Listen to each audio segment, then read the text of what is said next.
First at 10, efforts to protect parts of Luzerne County from future flooding are now at a standstill, at least temporarily. Thanks for joining us. I'm Aaron Leedy.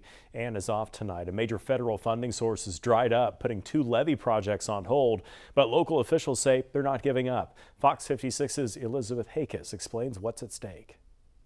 The Luzerne County Flood Protection Authority has been working behind the scenes on flood mitigation projects for Duryea and Exeter as part of the Wyoming Valley levee raising project. But now those efforts have been hit with an unexpected roadblock. Executive Director Christopher Bellman says the authority had planned to apply for the FEMA Building Resilient Infrastructure and Communities Grant, known as BRIC. In 2024, the project offered $1 billion in funding nationwide, but now that program has been dismantled. 2024, $1 billion was going to be available nationwide to assist communities with hazard mitigation activities. But now with the dismantling of BRIC, we no longer have this funding source that we can go after to help fund our construction efforts.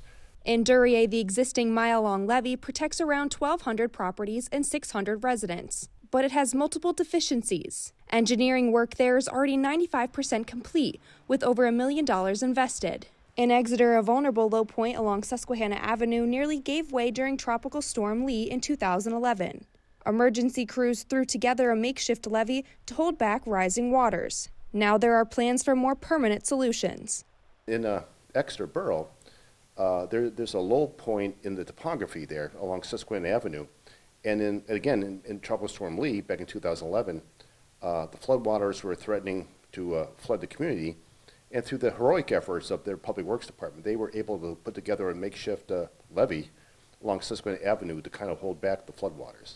So far, the Exeter project has reached the conceptual design phase, about 33% complete, with over $150,000 spent. Now with the BRIC funding off the table, both projects are on hold. But Bellman says they're not giving up on those communities. BRIC was the main source that we're going to look for the funds to do that. So we're hoping things change in the future. We haven't abandoned these communities. We still intend to continue our efforts, and we're hoping that the grant opportunities clear up in the near future. For now, the Flood Protection Authority says it's actively searching for new grants to move forward with these projects. In the meantime, both Duryea and Exeter remain vulnerable to future flooding. In Luzerne County, I'm Elizabeth Hakis with Fox 56 News, First at 10.